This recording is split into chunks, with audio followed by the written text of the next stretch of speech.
Thanks for being here for our weekly media briefing. So I hope everyone had a really fun, safe 4th of July. I want to thank our first responders who were out patrolling the streets this past week. With us today, we have a representative from the Wichita Fire Department and Emergency Communications to provide an update on the calls and enforcement over the 4th of July holiday. Just want to thank everyone also who reached out to her in emails, about the 4th of July and frankly the fireworks, either in favor of the fireworks or against the fireworks, and that's why we want to recognize Jose from the Wichita Fire Department to really give us an update on what was going on in response. So Jose?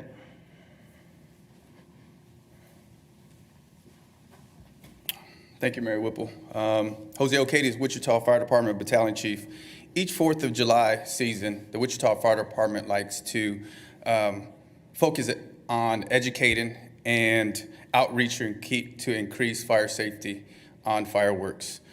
This year, our patrol teams, which consisted of 2 police officers and 1 firefighter, made contact to over 200 citizens, along with responding to over 100 firework complaint calls.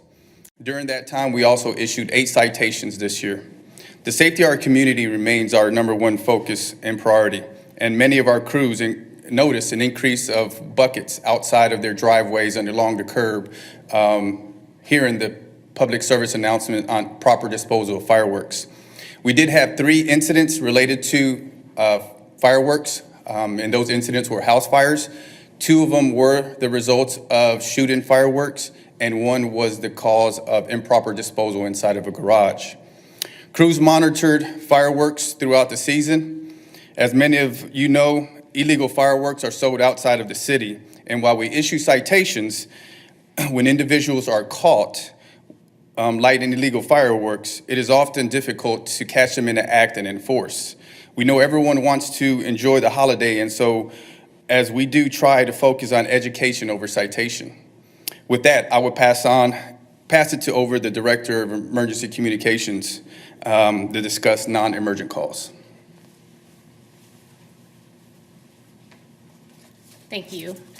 Elora Forshee, I'm the Director of Sedgwick County Emergency Communications. And first, I want to recognize that we did have field responders servicing our community this weekend, but we also had field responders, or first responders, in dispatch that were providing that support both to people calling with emergencies and nuisance calls, but also to those teams out in the field. And this is our busiest weekend of the year, and so we always just hold on tight and make it through, and we're so glad to have done so.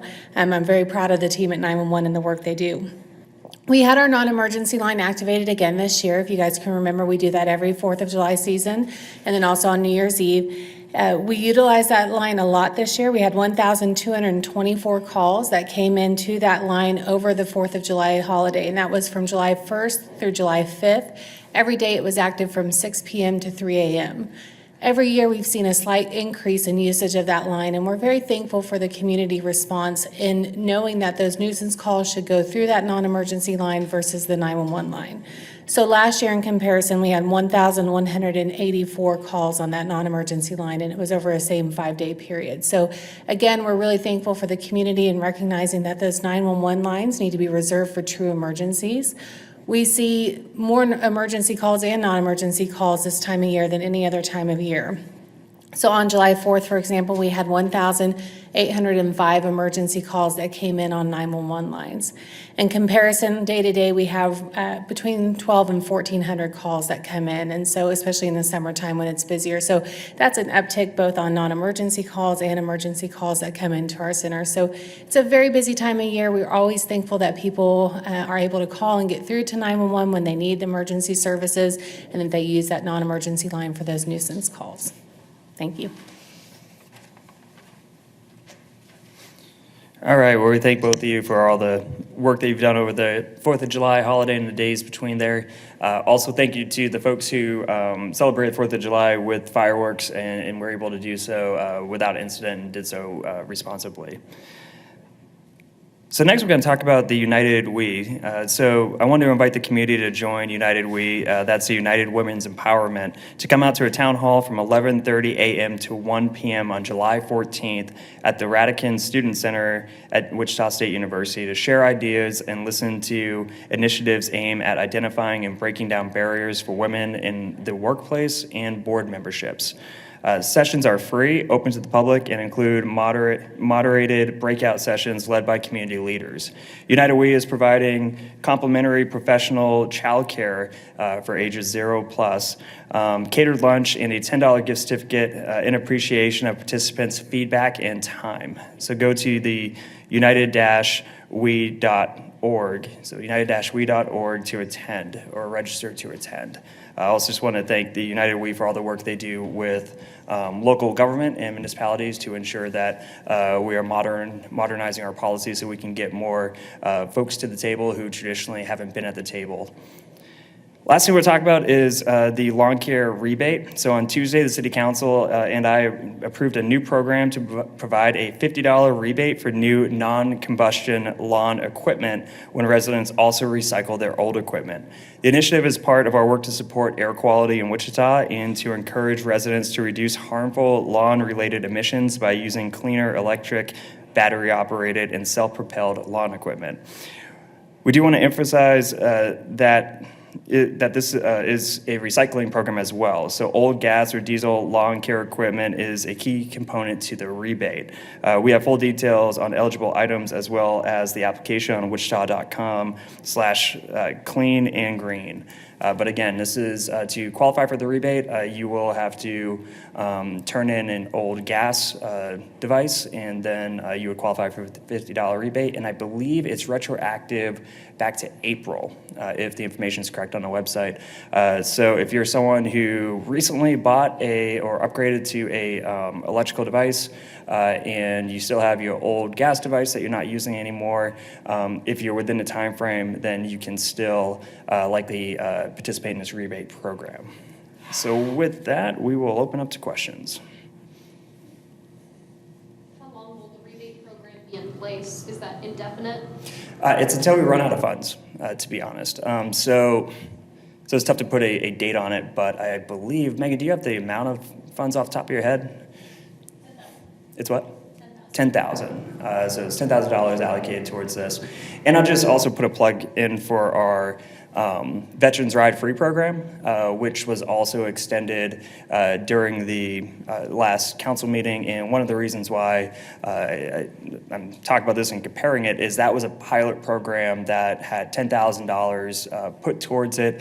It had over 74,000 veterans utilize that program over the last couple of years. And because of that pilot program success, it now has twice the funding and is continued on indefinitely until that funding does run out.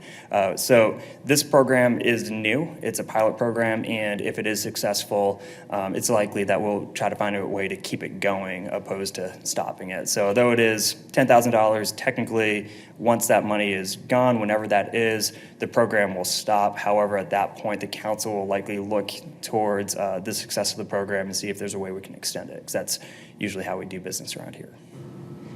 Further questions? I have a question for Fire Marshal. For Jose? Yes. So the house fire that destroyed the house, that was caused, I guess, by Roman candles, is that correct? Yes, that house fire occurred July 2nd during the daytime.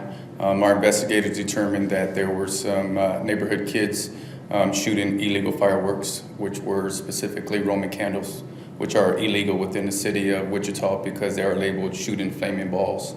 Were you able to identify who these individuals were, and could charges actually be filed?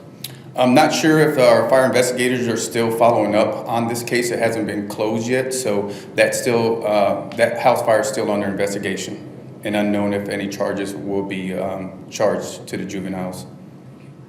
You mentioned 8 citations earlier. Are those citations solely for illegal fireworks, or could that be for other things? No, so the citations that were issued this year were specifically for witnessing and shooting of illegal fireworks, something that's above 6 feet or labeled flaming balls. Other questions, Marvin? Thank you. And again, do you want to thank folks who were who abided by our fire ordinance? I think that it's an absolute tragedy that we have someone whose house burnt down because of illegal fireworks being utilized really in our urban core. And those fireworks, of course, are made for rural areas. So thank you to our firefighters who respond and who have worked to ensure that we have as little property damage and damage possible during the 4th of July celebrations. Any further questions? See you done. Thank you all.